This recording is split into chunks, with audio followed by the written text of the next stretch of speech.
The silence of the auction block was more terrifying than any gunshot Theresa Bennett had ever heard.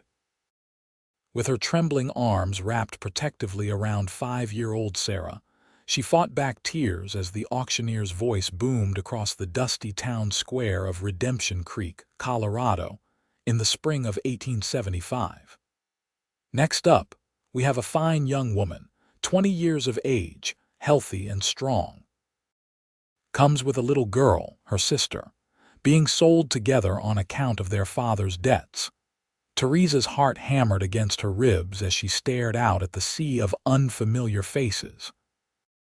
Just 3 weeks ago, she had been tending to their small homestead with her father and Sarah, their mother long dead from fever. Then came the accident at the mine, her father's broken body returned home by solemn-faced men, and the revelation of debts she'd never known existed. Now, all that remained was this being sold to the highest bidder to settle what her father had owed. Starting bid is $50 for the pair, the auctioneer called out, his voice carrying across the square where curious onlookers had gathered. 35, shouted a heavy-set man with yellowed teeth and alcohol on his breath. 40, countered an older woman, who Theresa recognized as the owner of the local brothel. Each bid sent a fresh wave of terror through Theresa's body. The brothel owner meant certain ruin, the drunk meant unpredictable cruelty. Either way, she and Sarah would be separated, the little girl sent to work in a kitchen or stable while Theresa served other purposes. 45, called the drunk. 50, the brothel owner responded calmly. Do I hear 55? The auctioneer's eyes scanned the crowd. A cold voice from the back called, 55. Theresa strained to see who had spoken, a rail, thin man with calculating eyes who ran the mining company 2 towns over. Known for working children in the dangerous shafts where adults couldn't fit. 60, said the brothel owner. 65, the mine operator countered. Theresa clutched Sarah tighter, her little sister's face buried against her worn dress. She had promised their dying father she would keep Sarah safe, but how could she now? $100. The new voice cut through the crowd like a knife. People parted as a tall figure strode forward, dust-covered boots, weathered denim, a sun-faded shirt. A face partially obscured by the shadow of a wide-brimmed hat. Well now, the auctioneer said, unable to hide his surprise. 100 from Mr. Drake Callahan. Whispers rippled through the crowd. Drake Callahan. The name meant nothing to Theresa, but clearly everyone else knew it. She saw a mixture of respect and wariness in the onlookers' eyes. 100 going once. The brothel owner and mine operator exchanged glances, both clearly reluctant to bid against this newcomer. Going twice. Theresa held her breath, Sarah's small hands clutching her skirts. Sold. To Mr. Callahan for $100. The gavel struck with finality, and just like that, Theresa and Sarah Bennett belonged to a stranger. The auctioneer gestured impatiently for them to step down from the platform and join their new owner. On trembling legs, Theresa descended the 3 wooden steps, Sarah's hand clutched tightly in hers. Up close, she could finally see the man clearly. Tall and broad-shouldered with a face weathered by sun and wind. His eyes, a startling blue against his tanned skin, assessed them briefly before he turned to complete the transaction with the auctioneer. What's going to happen to us? Sarah whispered, her small voice barely audible. I don't know, Theresa answered honestly, forcing her voice to remain steady. But we're together. That's what matters. The man Callahan returned, tucking a folded paper into his vest pocket. My wagon's this way, he said, his voice deep but not unkind. Without waiting for a response, he turned and began walking toward the edge of town. Theresa hesitated only a moment before following. What choice did she have? She lifted Sarah into her arms, though the girl was almost too big to carry now, and hurried after him. His wagon was simple but well-maintained, hitched to two strong horses. A third horse, a magnificent black stallion, was tied behind. "You can sit up front," he said, already climbing onto the driver's bench. Theresa lifted Sarah up first, then climbed up herself, positioning the child between them. The bench was worn smooth from years of use. "You got any other belongings?" he asked, looking at their empty hands. "They took everything," Theresa replied, unable to keep the bitterness from her voice. "Said it all belonged to our father's creditors." Something flashed in Callahan's eyes, anger perhaps, but he simply nodded and flicked the reins. The wagon lurched forward, carrying them away from Redemption Creek and the life they had known. They traveled in silence for nearly an hour, the town shrinking behind them as they followed a well-worn trail through rolling hills covered in spring grass and wildflowers. Sarah eventually dozed off, her head resting against Theresa's side. "Where are you taking us?" Theresa finally asked, unable to bear the uncertainty any longer. "My ranch," he replied. "About 3 hours' ride from town. And what?" She swallowed hard. "What will be expected of us there?" Callahan glanced at her, then back at the trail. "Nothing you're fearing, Miss Bennett." "How do you know my name?" "Small town. Word gets around when Thomas Bennett dies and leaves 2 daughters to pay his debts."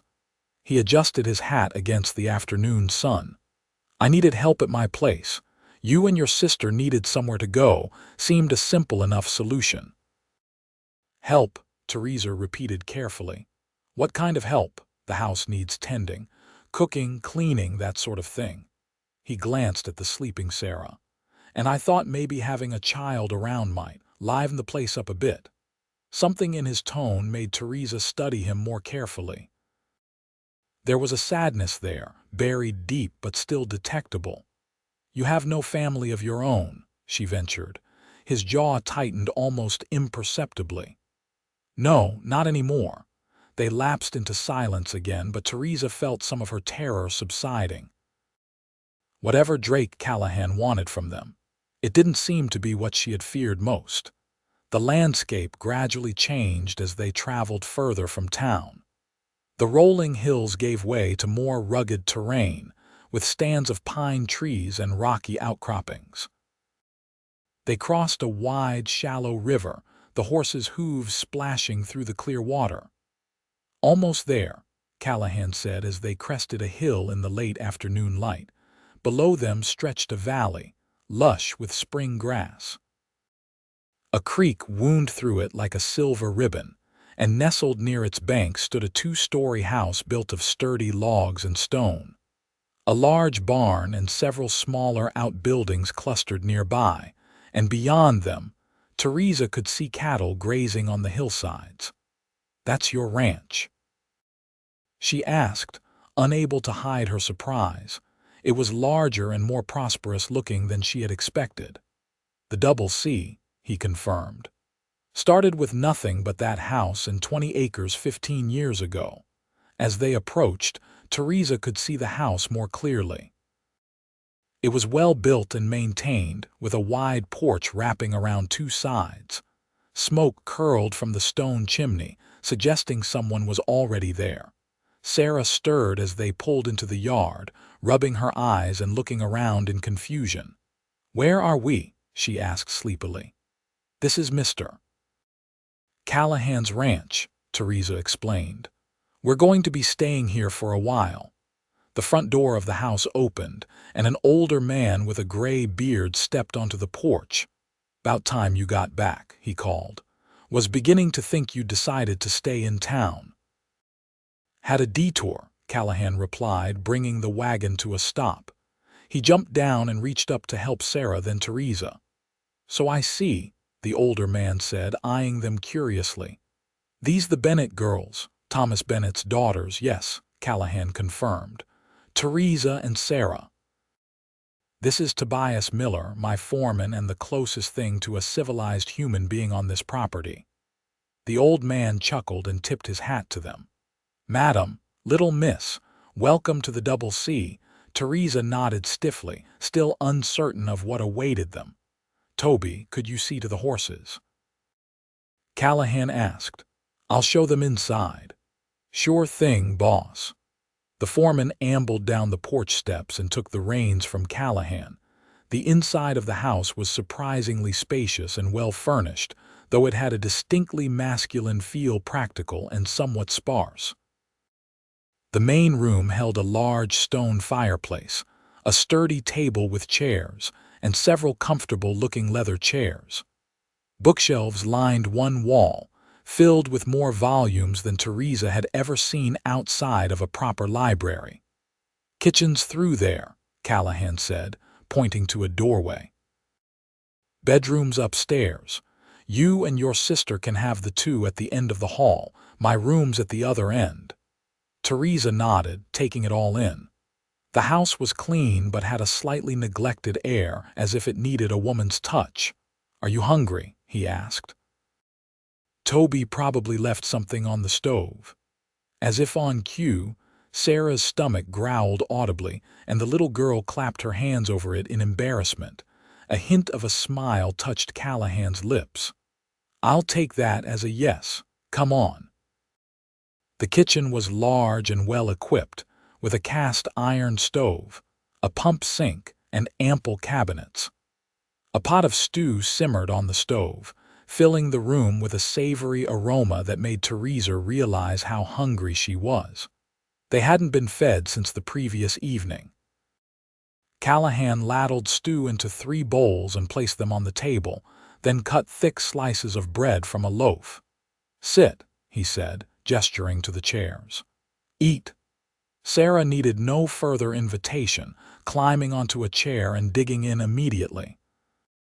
Theresa sat more cautiously, still watching their new owner with wary eyes.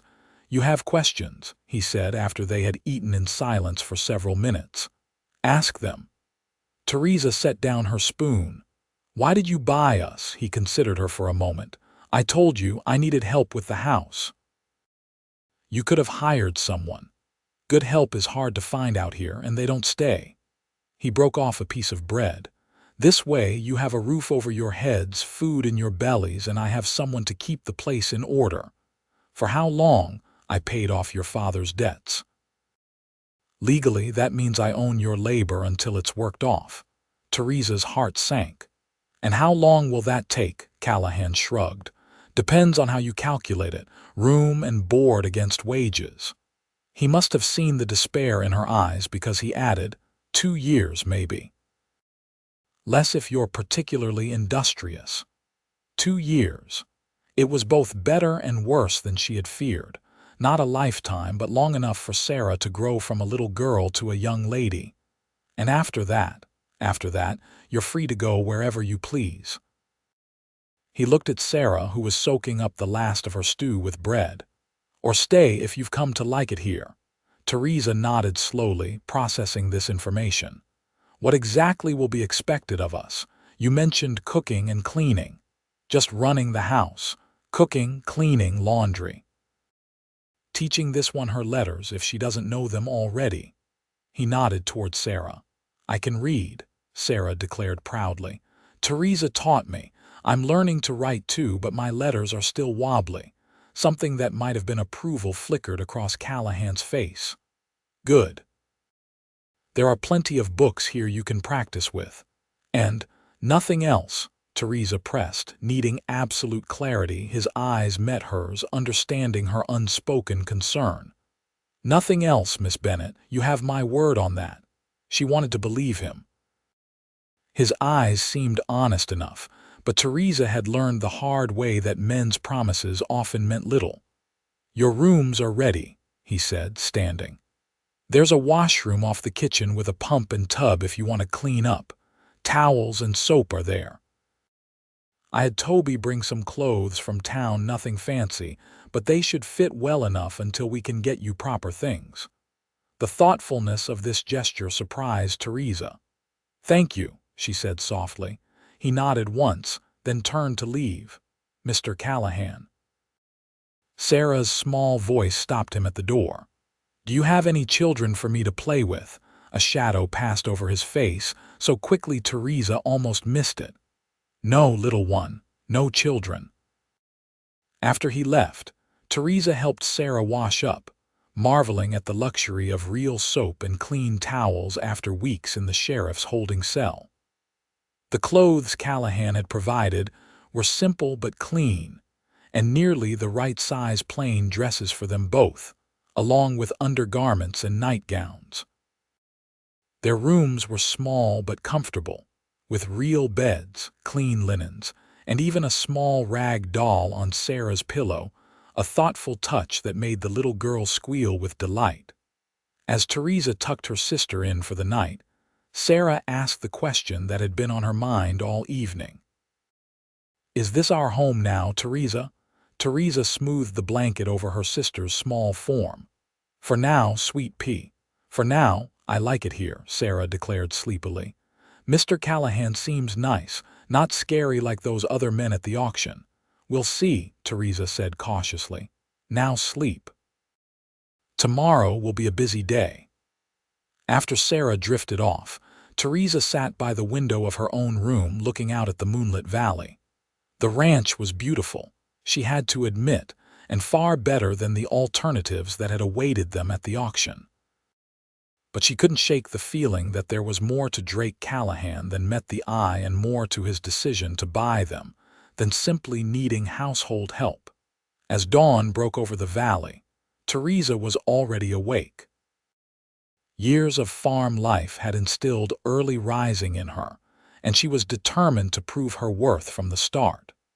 If they were to be here for 2 years, better to establish themselves as valuable than to give Callahan any reason for regret. She dressed quickly in one of the simple dresses provided, splashed water on her face from the basin, and pinned her dark hair neatly at the nape of her neck. Sarah still slept soundly, so Theresa left her and made her way downstairs. The kitchen was empty, but not cold. Someone had already stoked the stove. Theresa quickly familiarized herself with the layout, finding flour, sugar, coffee, and eggs. She set to work making biscuits and frying bacon, determined to have breakfast ready before anyone came looking for it. She was just removing a tray of golden biscuits from the oven when the back door opened and Callahan stepped in. He paused, clearly surprised to find her there and working. "Good morning," she said, straightening up with the hot tray. "I hope you like biscuits." "I do," he replied, removing his hat. He'd clearly been out for some time. His boots were muddy and his shirt was damp with sweat. "You didn't have to start so early." "I'm an early riser anyway," she said, turning back to the stove to flip the bacon. "And I wanted to get the lay of the kitchen. Coffee's ready if you want some." He studied her for a moment, then nodded and poured himself a cup from the pot on the stove. "Toby and the hands usually eat in the bunkhouse, but he might wander in when he smells those biscuits." As if on cue, the door opened again and the foreman appeared, sniffing appreciatively. "Now that's a smell I haven't woken up to in a long while," he said, grinning at Theresa. "Morning, miss." "Good morning, Mr. Miller," she replied, setting a plate of biscuits on the table. "Breakfast is ready if you'd like some." "Don't mind if I do," he said, helping himself to a seat. "And it's just Toby, miss. Mr. Miller was my pa and a meaner old cuss you never met." The easy camaraderie between the two men relaxed something in Theresa. She brought the bacon to the table, along with a jar of honey and some butter. "Will you be showing me my duties today, Mr. Callahan?" she asked as she poured coffee for Toby. "Drake," he corrected. "And yes, after breakfast I'll show you around. Not much to it, house mostly runs itself. Just needs a woman's touch." Theresa nodded, pouring herself a small cup of coffee and taking a biscuit. She wasn't used to sitting at the table with men, but neither seemed to find it odd. "The little one still sleeping?" Toby asked. "Yes, she—" Theresa began, but was interrupted by the sound of small feet on the stairs, followed by Sarah's appearance in the doorway, hair tousled from sleep, clutching the new doll. "I smelled biscuits," she said, rubbing her eyes. Theresa smiled and pulled out a chair for her sister. "Come and have some breakfast, then we'll get you dressed for the day." Sarah climbed onto the chair and looked solemnly at the two men. "Good morning, Mr. Callahan." "Good morning, Mr. This is Toby," Theresa supplied. "He works for Mr. Callahan." "Good morning, Toby," Sarah corrected, reaching for a biscuit. Toby chuckled. "Morning, little miss. That's a fine doll you got there." Sarah held up the rag doll proudly. "I named her Buttercup because she's yellow. Do you like that name?" "Finest name for a doll I ever heard," Toby assured her. Theresa noticed Drake watching the exchange with an unreadable expression, not quite sadness, not quite yearning, but something in between. After breakfast, while Theresa helped Sarah dress, Drake showed them around the house.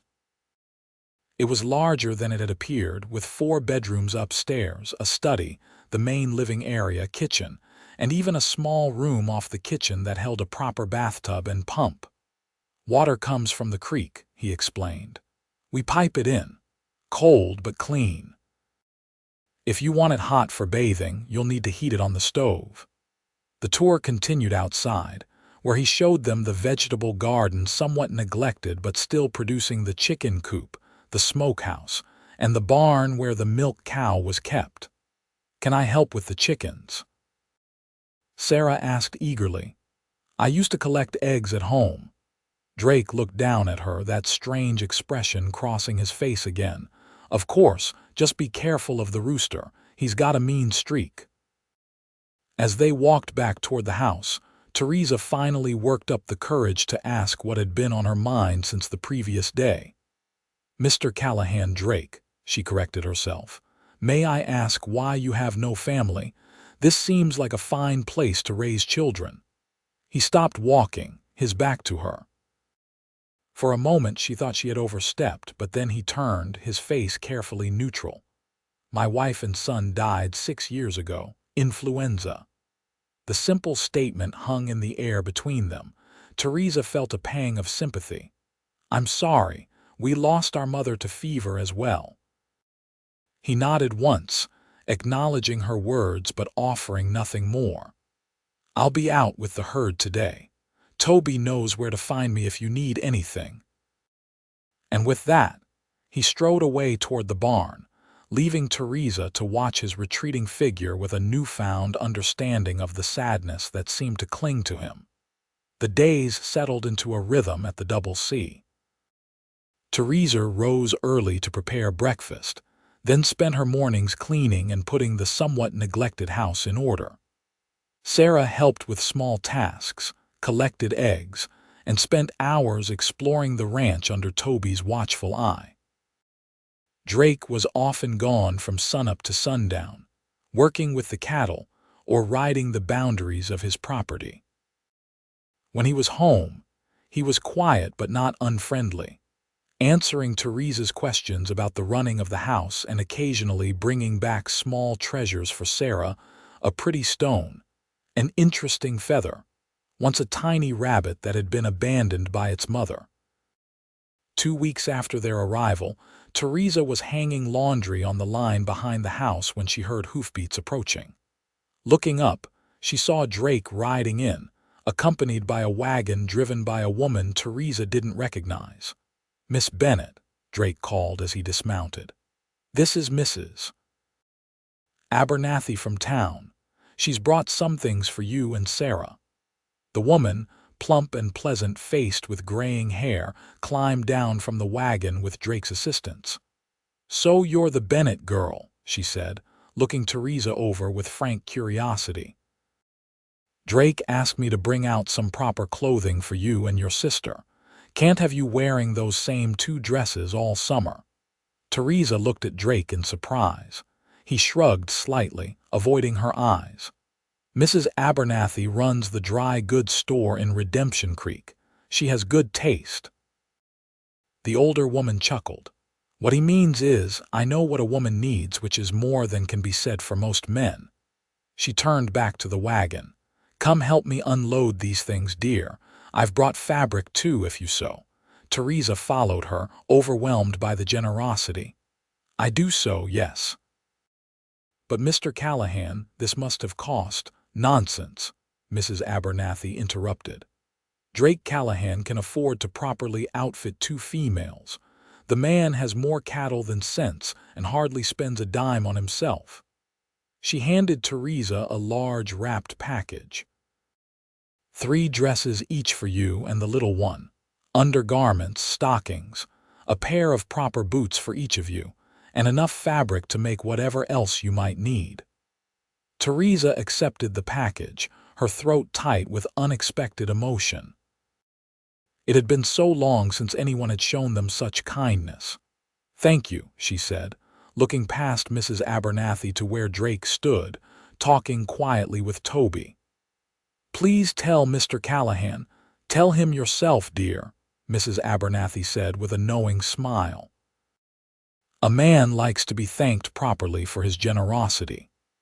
Later, after Mrs. Abernathy had departed and Sarah had been put to bed, exhausted from the excitement of new clothes and a visitor, Theresa found Drake on the front porch. He sat in one of the wooden rocking chairs, a glass of whiskey in his hand, watching the sunset paint the valley in shades of gold and purple. May I join you? She asked softly. He looked up, seeming almost startled by her presence, then nodded toward the empty chair beside him. Theresa sat, smoothing the skirt of her new dress, a simple blue cotton that fit far better than the borrowed one she'd been wearing. Thank you for the clothes, she said after a moment of comfortable silence. It was very thoughtful. He shrugged slightly. You needed them. No point in having you work here if you're not properly equipped. Still, she persisted, it was kind. The dresses are lovely and Sarah is thrilled with hers. A ghost of a smile touched his lips. Good, she's a sweet child. Yes, she is. Theresa hesitated, then added, she's taken quite a shine to you, talks about you constantly. Something flickered in his eyes, pleasure mixed with pain. Children are resilient that way, quick to trust. Unlike adults, Theresa said quietly. He glanced at her, holding her gaze for a long moment. Yes, unlike adults. They sat in silence as the last rays of sunlight disappeared behind the mountains and the first stars appeared in the darkening sky. Your wife, Theresa finally ventured. What was her name?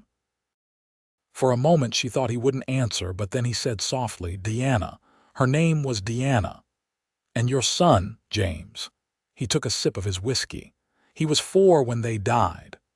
I'm sorry, Theresa said again, feeling the inadequacy of the words. Drake nodded, acknowledging her sympathy. What about your mother? How old were you when she passed? I was 12, Theresa replied. Sarah was just a baby, not even a year old. That's why I raised her, really. Father was. Well, he did his best, but he was gone most days at the mine. You've done well with her, Drake observed. She's well-mannered and bright. Thank you. Theresa smiled, pride warming her voice. She's the most important thing in the world to me. Drake studied her in the gathering darkness. You're very young to have taken on such responsibility. I'm 20, Theresa reminded him. Not so very young. No, he agreed, his voice softer now. Not so very young. Something in his tone made Theresa's heart beat a little faster. She stood abruptly, suddenly aware of the intimacy of sitting with him in the darkness. I should check on Sarah, she said, though she knew the child was sleeping soundly. Good night, Mr. Callahan. Drake, he corrected, still watching her with those intense blue eyes.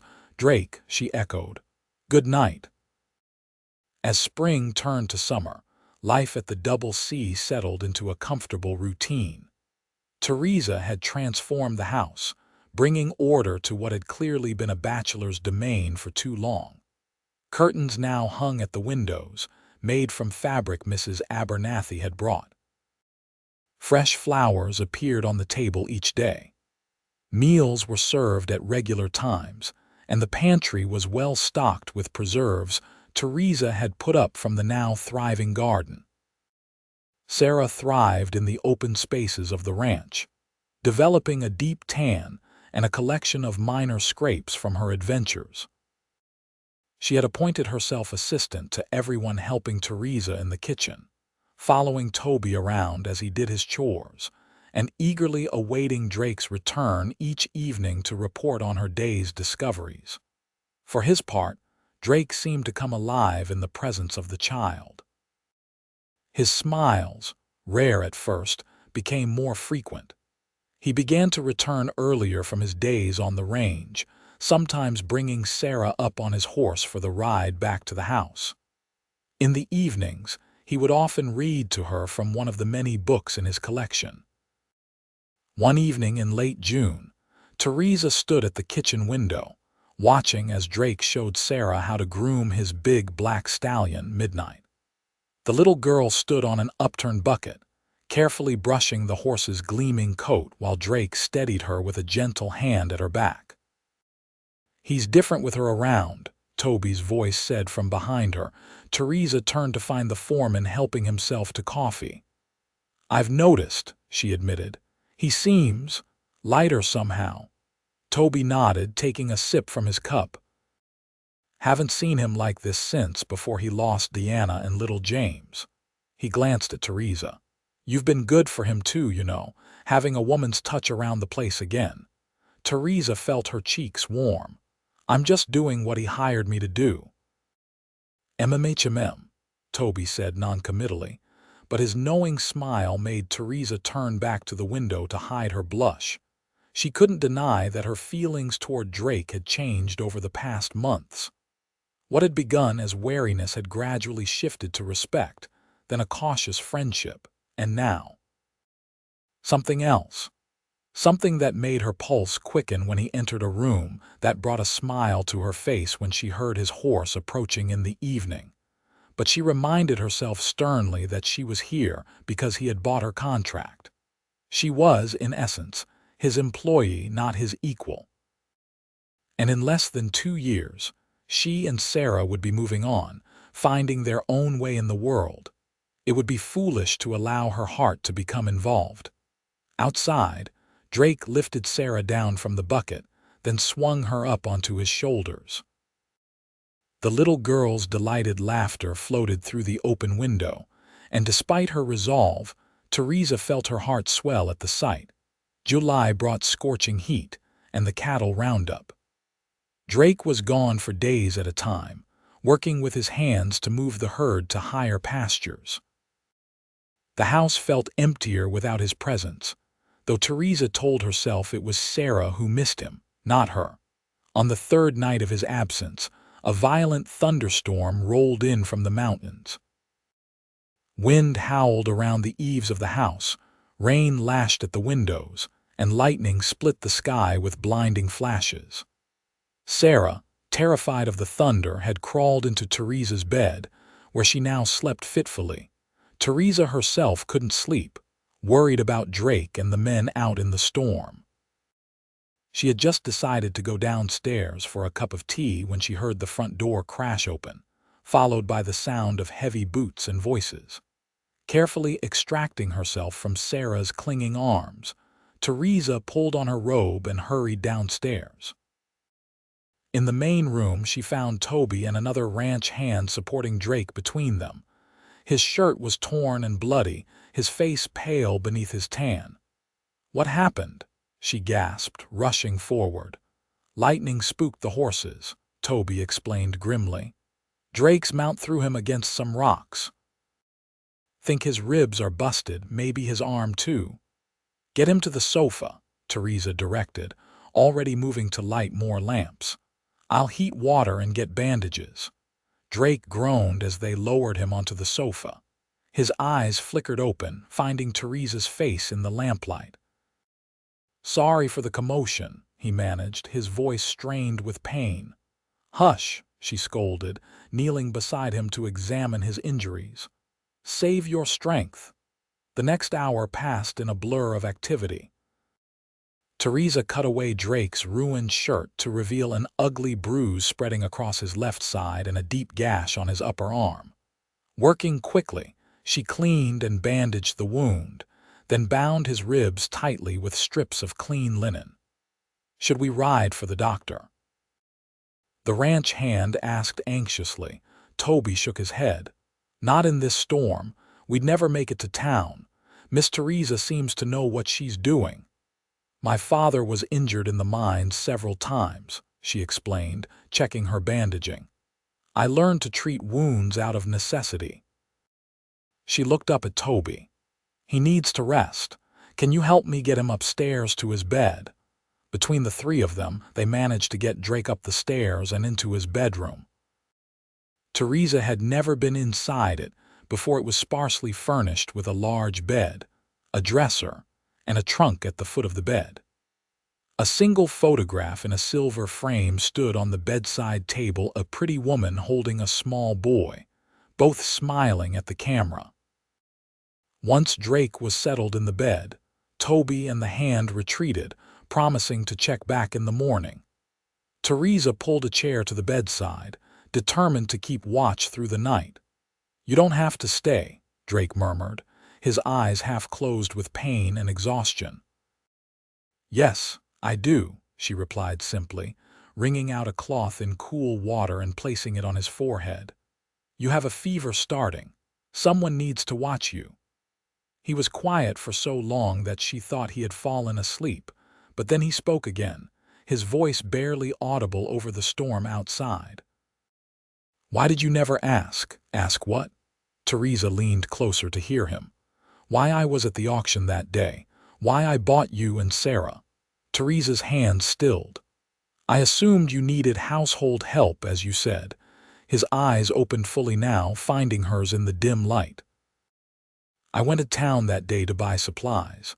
I had no intention of attending the auction." He paused, wincing as he shifted slightly. "But I heard people talking about Thomas Bennett's daughters being sold to pay his debts, about how the brothel owner and the mine operator were planning to separate you." Theresa's throat tightened at the memory. "So you decided to intervene." "I saw you standing there on that platform, holding your sister like she was the most precious thing in the world." His voice grew softer. "And I thought of Deanna, how she would have done the same for James. How she would have wanted me to help." Tears pricked at Theresa's eyes. "Thank you," she whispered, "for keeping us together, for giving us a home." Drake's hand found hers on the edge of the bed, his fingers wrapping weakly around hers.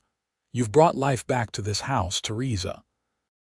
I didn't realize how dead it was until you and Sarah arrived."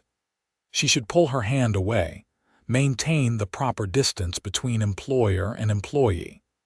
But in the quiet darkness, with the storm raging outside, such distinctions seemed to fade in importance. "Rest now," she said, allowing her fingers to remain entwined with his. "I'll be here." Drake's recovery was slow but steady. For the first few days he was confined to his bed, a situation he endured with poor grace.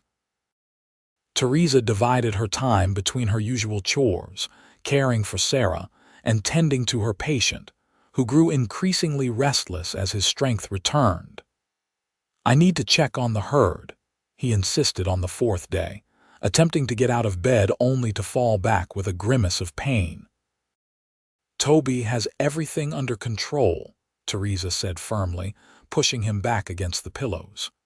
"Your ribs need time to heal, and that gash on your arm was deep.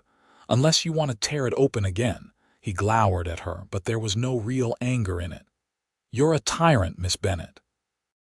"So I've been told," she replied cheerfully, adjusting his bandages.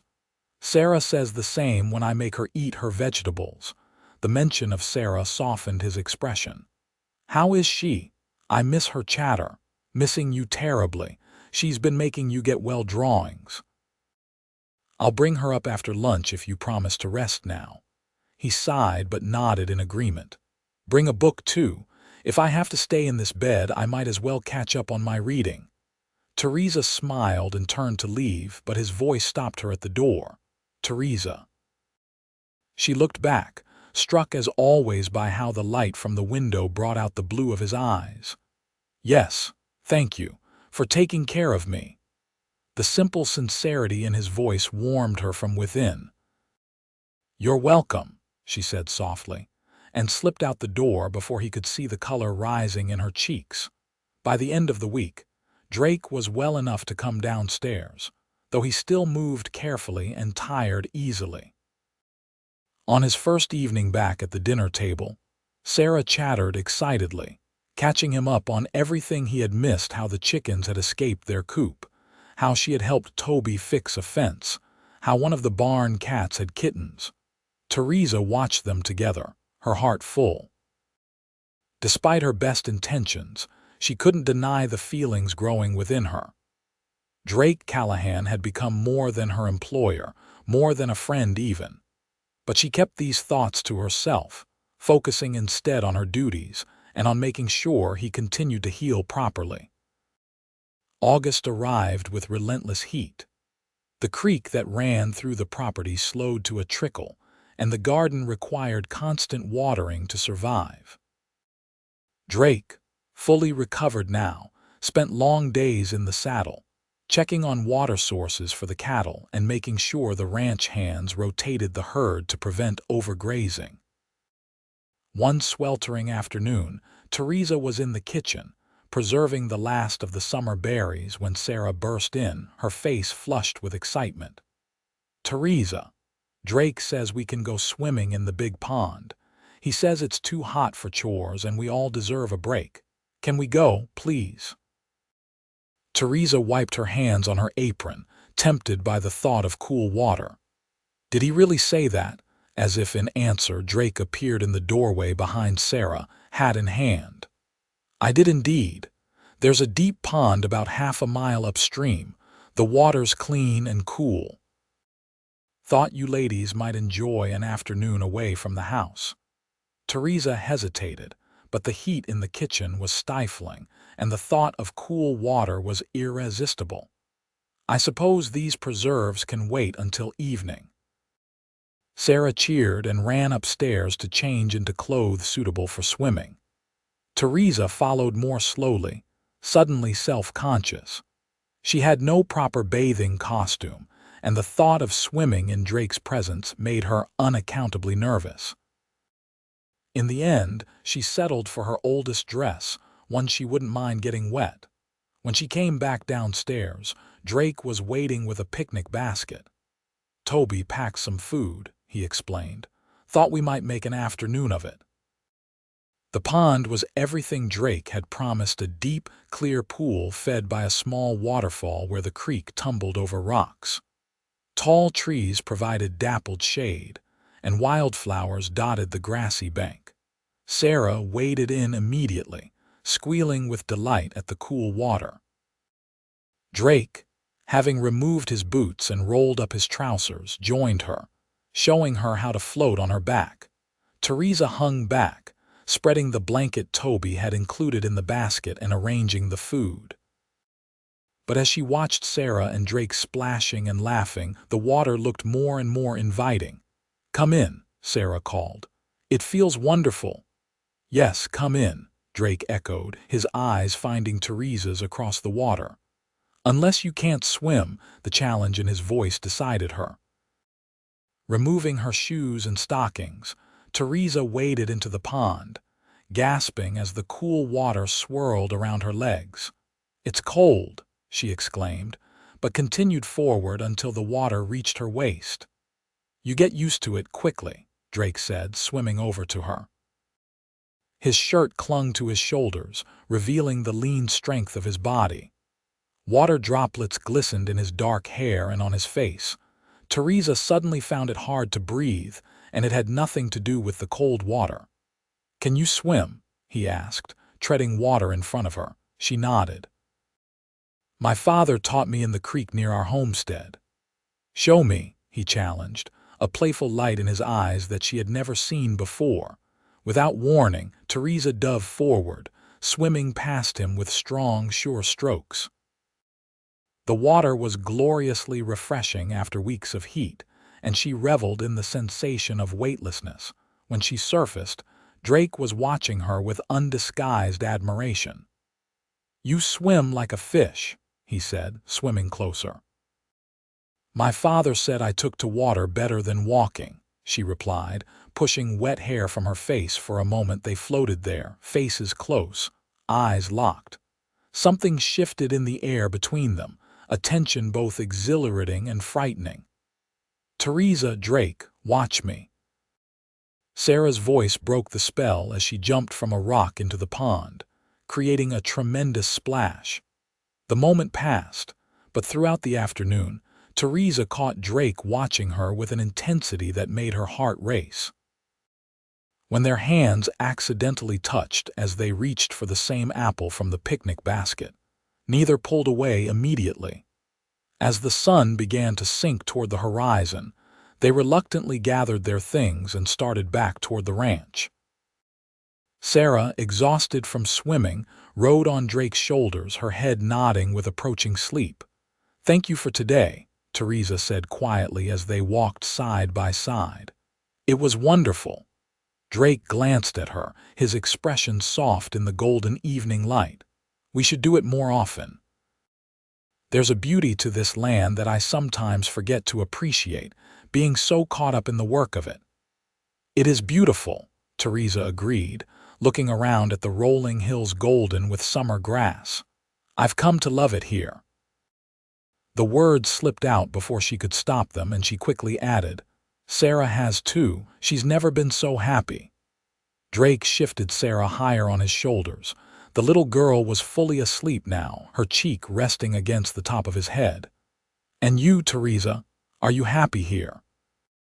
The directness of the question caught her off guard. She looked up at him, at the man who had saved her and Sarah from a terrible fate, who had given them a home and treated them with kindness and respect. "Yes," she said simply. "I am."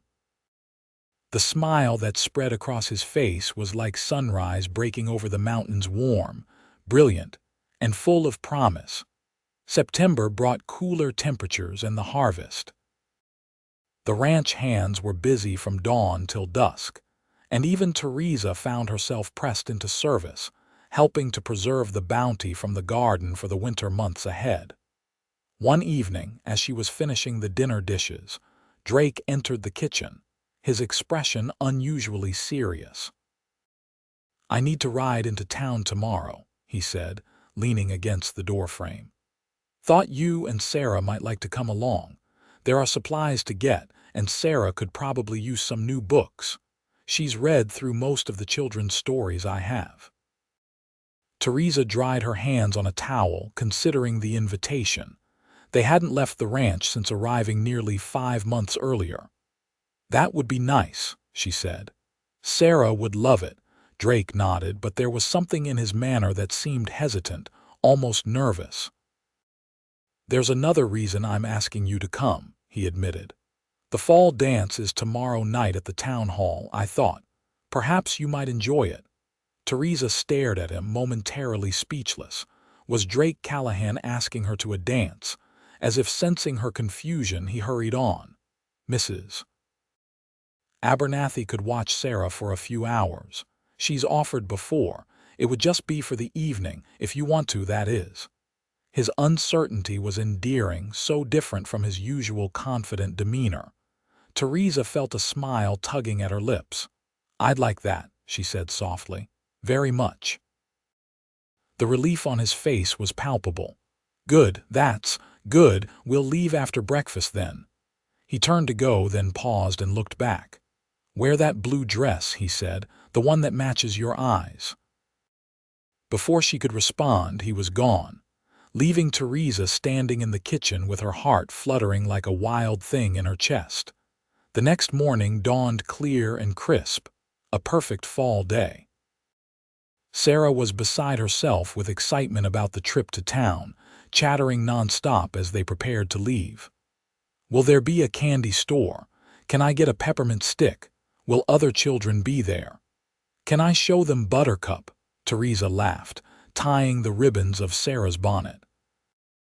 "Yes to the candy store, yes to the peppermint stick," probably yes to other children, and of course you can bring Buttercup.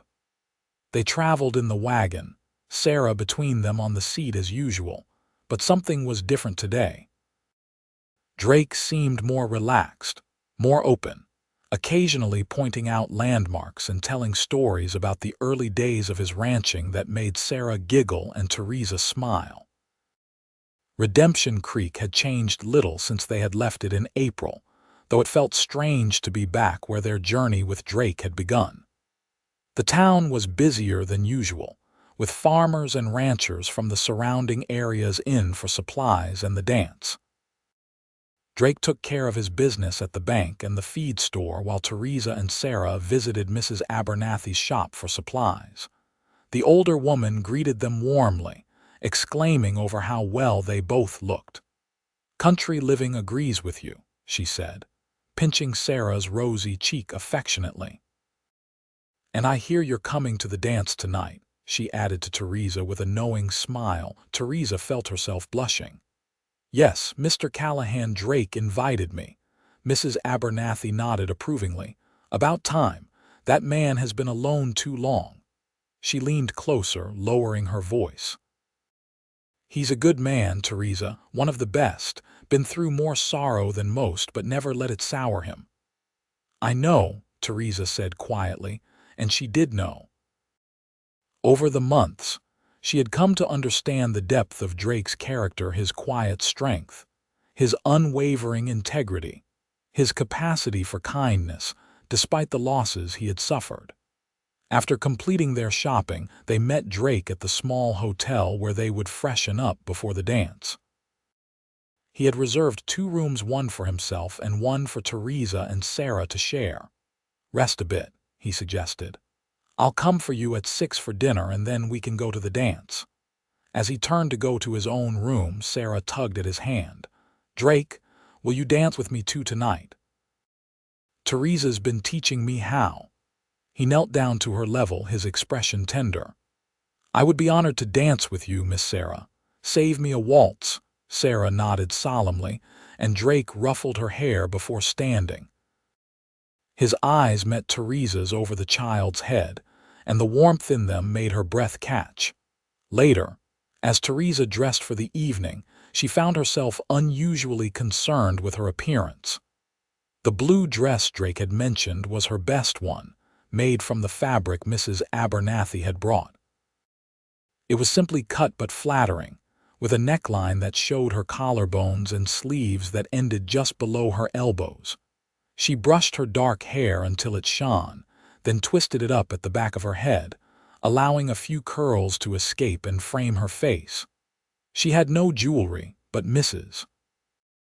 Abernathy had included a length of blue ribbon with the dress fabric, which Theresa now threaded through her hair. "You look pretty," Sarah observed from where she sat on the bed, already dressed in her own best frock, "like a princess in a story." Theresa smiled at her sister's reflection in the small mirror. "Thank you, sweet pea. You look pretty too." A knock at the door announced Drake's arrival. Taking a deep breath to calm her suddenly racing heart, Theresa opened it. Drake stood in the hallway, and for a moment, Theresa didn't recognize him. Gone were the dusty work clothes and weathered hat. In their place, he wore a well-cut dark suit, a crisp white shirt, and a string tie. His hair, usually tousled by wind and work, was neatly combed, and his face was freshly shaved. But it was his expression that truly transformed him. As he looked at her, his eyes widened, and a slow smile spread across his face, a smile of such genuine admiration and warmth that Theresa felt herself blushing under his gaze. "You look beautiful," he said simply. "Thank you," she replied, suddenly shy. "You look very handsome yourself." "What about me?" Sarah demanded, pushing forward. Drake's smile widened as he looked down at her. "You, Miss Sarah, are the prettiest little lady in all of Colorado Territory." Dinner at the hotel restaurant was a new experience for Sarah, who was fascinated by the menu and the formal service. Drake was patient with her questions, explaining each dish and helping her make choices. Theresa watched them together, her heart full. In the 6 months since Drake had brought them to his ranch, he and Sarah had formed a bond that went beyond mere affection. He treated her with the same care and tenderness he might have shown his own child. After dinner, they walked to the town hall, where lanterns were strung across the entrance and the sound of fiddle music drifted out into the evening air. Inside, the hall had been transformed with autumn decorations. Bundles of wheat, pumpkins, and colorful leaves adorned the walls and tables. Mrs. Abernathy bustled over to greet them, immediately taking Sarah's hand. "I have a special place set up for the children," she explained. "Games and treats. And I'll keep an eye on her so you two can enjoy the dancing." Sarah looked up at Theresa, suddenly uncertain. "You'll come check on me?" "Of course," Theresa assured her. "And remember, Drake promised you a dance too." Reassured, Sarah allowed Mrs. Abernathy to lead her to a corner of the hall where several other children were playing. "Shall we?" Drake asked, offering Theresa his arm. The dancing had already begun, couples whirling around the floor to a lively reel. Theresa hadn't danced in years, not since before her mother died, but as Drake led her onto the floor, the steps came back to her as if she had never stopped. Drake proved to be an excellent dancer, guiding her confidently through the patterns. His hand at her waist was warm and steady, his eyes never leaving her face. "Where did you learn to dance like this?" she asked as they circled the floor. A shadow of old grief passed over his face, quickly replaced by a smile. "Deanna loved to dance. We used to come to every social within 50 miles. Instead of feeling jealous at the mention of his late wife, Theresa felt a surge of compassion. "She must have been wonderful," Drake nodded, his eyes distant for a moment. "She was, full of life and laughter." His gaze returned to Theresa, present and warm. "She would have liked you." The simple statement touched Theresa deeply. "I wish I could have known her." The music changed to a waltz, and Drake drew her closer, his hand pressing more firmly against her back. The proper distance between them seemed to diminish with each turn around the floor, until Theresa could feel the warmth of his body, smell the clean scent of his soap, and the faint trace of leather that always clung to him. "I've wanted to do this since the first time I saw you in that blue dress," Drake murmured, his voice low enough that only she could hear. Theresa's heart skipped a beat. "Dance with me," his eyes, so blue and direct, held hers. "Hold you." The simple admission sent a tremor through her. They were no longer merely employer and employee, no longer just friends. Something had shifted between them, something profound and irrevocable. Before she could respond, a small voice piped up from beside them. "It's my turn now." They looked down to find Sarah standing there, hands on her hips, a determined expression on her small face. Drake laughed, the tension of the moment broken. "So it is, Miss Sarah." He bowed formally to Theresa. "If you'll excuse me, madam, I have a prior engagement with this young lady." Theresa stepped back, smiling as Drake lifted Sarah into his arms and began to waltz her around the floor. The little girl's delighted laughter rang out above the music, drawing smiles from the other dancers. Watching them, Theresa felt a certainty settle over her. This was what she wanted, not just for now, but for always. Drake and Sarah, a home, a family. The realization should have frightened her, but instead it filled her with a quiet joy. Later, after Sarah had fallen asleep in Mrs. Abernathy's lap, exhausted from dancing and play, Drake and Theresa stepped outside for some air.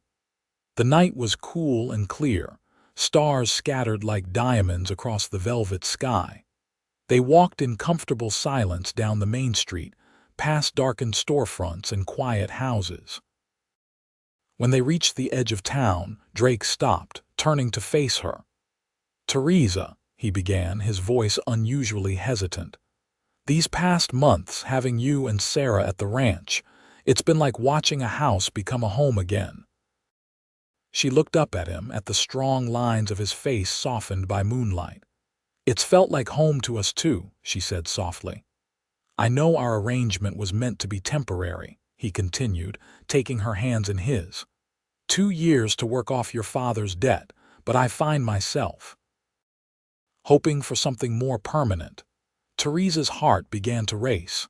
"What are you saying, Drake?" "I'm saying that I care for you, Theresa Bennett, more than I thought I could ever care for anyone again." His hands tightened around hers.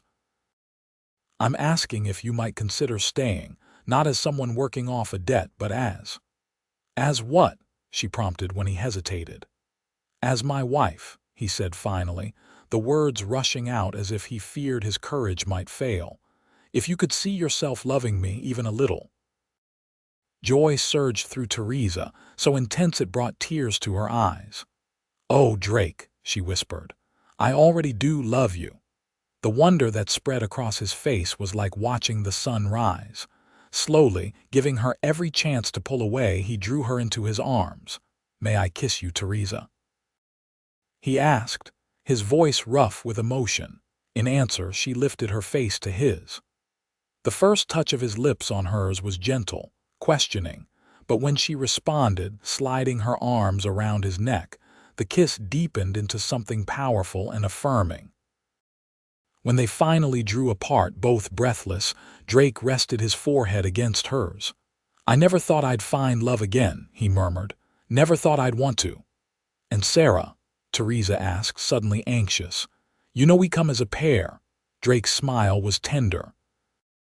"Sarah has owned a piece of my heart since the day she named that doll Buttercup. I want both of you, Theresa, a family again." Tears of happiness spilled down Theresa's cheeks. "Yes," she said simply. "Yes to all of it." He kissed her again under the stars, sealing their promise to each other. And Theresa knew that the journey that had begun on that terrible auction block had led her exactly where she was meant to be. The wedding took place on a golden October day, with the aspens in the hills around the double sea turned to flame. It was a small affair, just the ranch hands, Mrs. Abernathy, the preacher from town, and a few of Drake's neighbors. Theresa wore a new dress of ivory silk that Mrs. Abernathy had helped her make, with autumn flowers in her hair instead of a veil. Sarah, beside herself with excitement, wore a miniature version of the same dress and carried a basket of wildflowers. They spoke their vows on the front porch of the house that had become their home, with the valley stretching out before them and the mountains standing witness. Drake's voice was steady and sure as he promised to love and cherish her all the days of his life. Theresa's voice trembled with emotion as she made the same promises in return. When the preacher pronounced them husband and wife, Drake kissed her with a tenderness that brought tears to her eyes and cheers from the small gathering of guests. The celebration afterward was joyful but simple, a feast prepared by Theresa and Mrs. Abernathy, music provided by one of the ranch hands who played the fiddle, and dancing that lasted until the stars came out. As twilight deepened into night, Drake found Theresa standing at the edge of the porch, looking out at the darkening valley. "Happy, Mrs. Callahan?" he asked, slipping his arms around her waist from behind. Her new name brought a smile to her lips. "Happier than I ever thought possible," she replied, leaning back against his solid strength. "Theresa," Sarah's sleepy voice called from the doorway. "Are you my real sister now?" Drake turned, keeping one arm around Theresa's waist, and held out his other hand to the child. "Come here, sweetheart." Sarah padded over on bare feet, her fancy shoes long since abandoned under a table. Drake knelt down to her level. "Theresa will always be your sister," he said, his voice gentle but serious. "Nothing changes that. But now, if you want, you can be my daughter too." Sarah's eyes widened. "Really? Like a real father, really?" Drake confirmed. A real father with all the love and responsibility that comes with it. The little girl threw her arms around his neck. "I would like that very much," she declared. "Can I call you Papa?" Drake's arms tightened around her, and over her head his eyes met Theresa's, shining with emotion. "I would like that very much too," he said, his voice husky. Later, after Sarah had been tucked into bed and the last of the guests had departed, Drake led Theresa to the master bedroom, their bedroom now. He had made changes in preparation for their marriage, replacing the narrow bachelor's bed with a larger one, adding a dressing table, and hanging curtains at the windows. The photograph of Deanna and James still stood on the bedside table, but it had been joined by a new one, a portrait of Theresa and Sarah that Drake had commissioned during their trip to town for the dance. "Is it all right?" he asked, watching her take in the room. "Having them here?" He nodded toward the photograph of his first family. Theresa crossed to the table and picked up the frame, studying the faces of the woman and child who had once been Drake's whole world. "Of course," she said softly. "They'll always be part of you, and now they're part of us too." Drake came to stand behind her, his hands gentle on her shoulders. "You are a remarkable woman, Theresa Callahan." She turned in his arms, lifting her face for his kiss.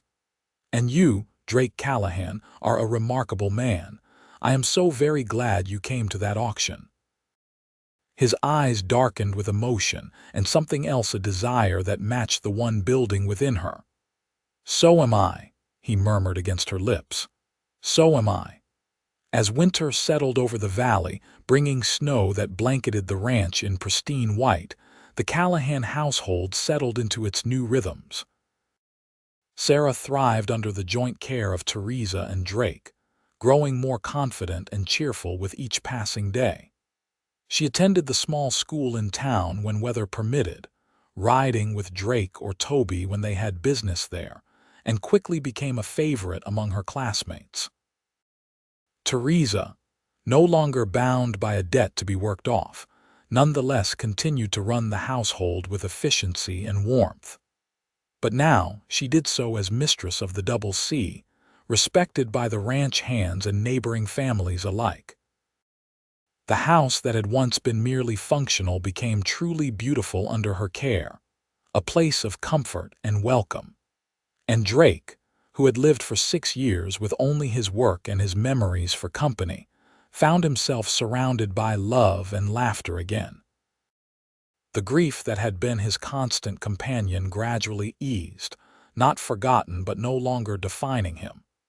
In its place grew a deep contentment and joy in his new family. One snowy evening in December, as they sat before the fire after Sarah had gone to bed, Drake pulled Theresa into his lap, his hand resting possessively on her still flat stomach. "When will you tell Sarah?" he asked, pressing a kiss to her temple. Theresa smiled, placing her hand over his. "Soon. I wanted to be sure first, and I wanted you to be the first to know." The baby, due in summer, had been confirmed by the doctor during their last trip to town. Drake's face when she told him had been a study in conflicting emotions: joy, wonder, and a flash of fear quickly mastered. "Are you happy about it?" she asked now, searching his face in the firelight. "Happy doesn't begin to cover it," he replied, his voice rough with emotion. "Terrified too, if I'm honest. I remember all too well how fragile life can be." Theresa turned in his arms, framing his face with her hands. "I know," she said softly. "I can't promise nothing will go wrong, but I can promise that whatever happens, we'll face it together." He kissed her then, pouring all his love and hope and fear into it. When they finally drew apart, both breathless, he rested his forehead against hers. "I never thought I'd have this again," he murmured. "A family, a future to look forward to." "Neither did I," Theresa admitted. "That day on the auction block I thought our lives were over, but they were just beginning." Drake's arms tightened around her. "I thank God every day that I walked into that square at exactly the right moment." "So do I," Theresa whispered, nestling closer to him as the snow fell softly outside and the fire crackled in the hearth. "So do I." In the years that followed, the Double C prospered, as did the Callahan family. Their son, named Thomas Drake after both grandfathers, arrived in July of 1876, a healthy, robust baby with his father's blue eyes and his mother's dark hair. Sarah took to her role as big sister with enthusiasm, reading to the baby and helping Theresa care for him. 2 years later, a daughter joined the family, Deanna Rose, named for Drake's first wife and Theresa's favorite flower. She was a delicate, fair-haired child with a sweet temperament who quickly wrapped her father around her tiny finger. Theresa never forgot the circumstances that had brought her and Sarah to the Double C, the auction block, the fear, the uncertainty. But as time passed, those memories lost their power to hurt, overshadowed by the joy and love that filled their lives. Sometimes, on summer evenings, she would stand on the porch with Drake's arm around her waist, watching Sarah teach little Thomas and Deanna how to catch fireflies in the twilight, and marvel at the journey that had brought them all together. From tragedy and loss had come healing and hope, a family forged not by blood alone but by choice and love. And on those evenings, Drake would look at her with eyes still full of wonder and gratitude, as if he couldn't quite believe his good fortune. "I love you, Theresa Callahan," he would say, his voice deep and sure. "More with each passing day." And Theresa, her heart full to overflowing, would rise on tiptoe to kiss him, whispering against his lips the truth that had transformed their lives. "And I love you, Drake Callahan. Today, tomorrow, and all the days to come."